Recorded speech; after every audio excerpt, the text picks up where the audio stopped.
धीरज धरम, और क्या कहा, धीरज धरम मित्र अरु नारी, आपत्ति काल परखिए चारी। धीरज धर्म, कितने धैर्य है, कितना गुरु का ज्ञान है, कितनी सहनशीलता है। जब आपके पास विपत्ति आएगी तब उसकी परीक्षा होगी।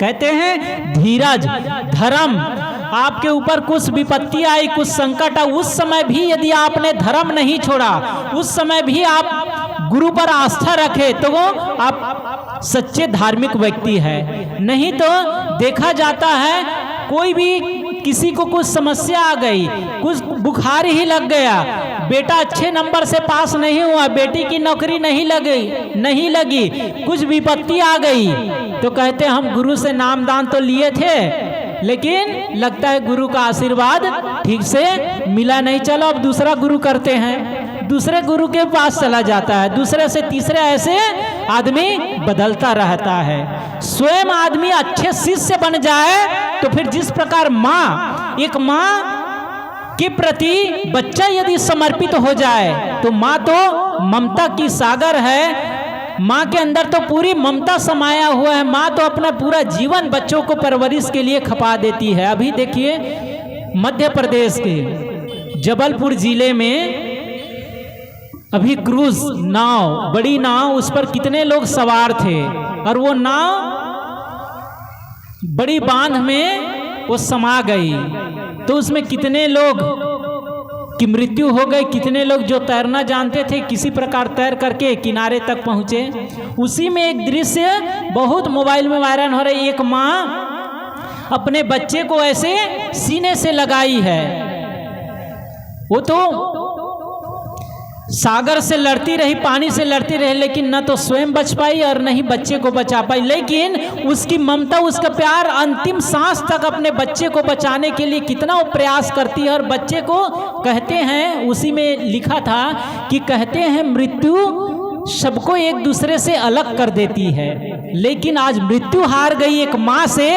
एक माँ को उनके अपने बच्चों से जुदा मृत्यु भी नहीं कर पाया। वो माँ और बच्चे दोनों नहीं रहे, लेकिन तब भी वो माँ कितने 18 घंटे की 12 घंटे तक वो माँ ऐसे ही बच्चे को अपने आंचल में ऐसे ही लिपटा करके रखी हुई थी। तो ये होती है माँ की ममता, माँ का प्यार। तो जिस प्रकार कोई बच्चा अपने माँ को जितना समर्पित होता है उतना ही माँ उस पर प्यार उड़ेल देती है। इसी प्रकार जो आदमी गुरु के प्रति जितने श्रद्धावान होता है, जितना समर्पित होता है, तो गुरु का आशीर्वाद भी उसको फलित होता है।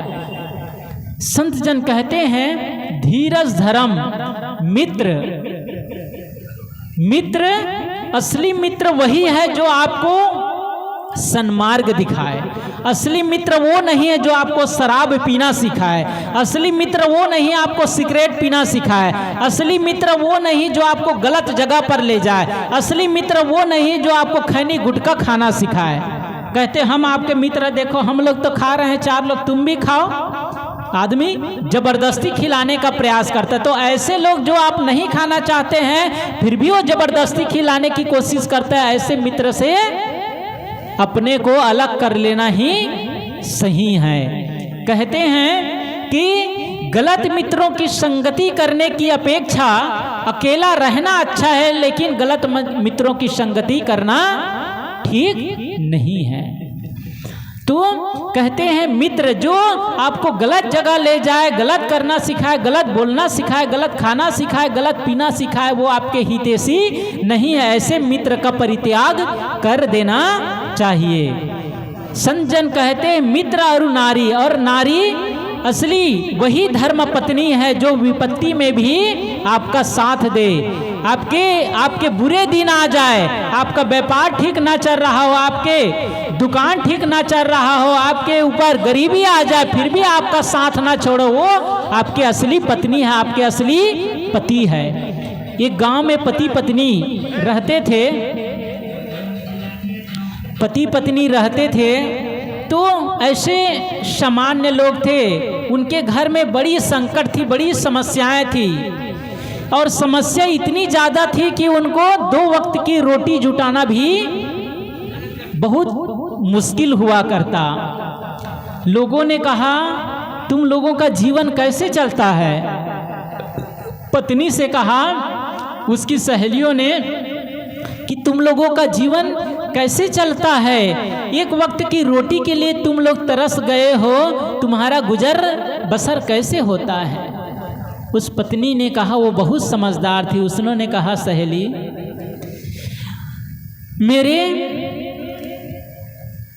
मेरे सुख के दिन अभी नहीं है, लगता है परमात्मा अभी हमारी परीक्षा ले रही है। उन्होंने कहा, उसकी पत्नी ने कहा, लगता है आज परमात्मा हमारी परीक्षा ले रही है, कल हम पर वो कृपा भी करेंगे। क्या कहते हैं, आज परमात्मा हमारी परीक्षा ले रहे हैं, कल हम पर वो कृपा भी करेंगे।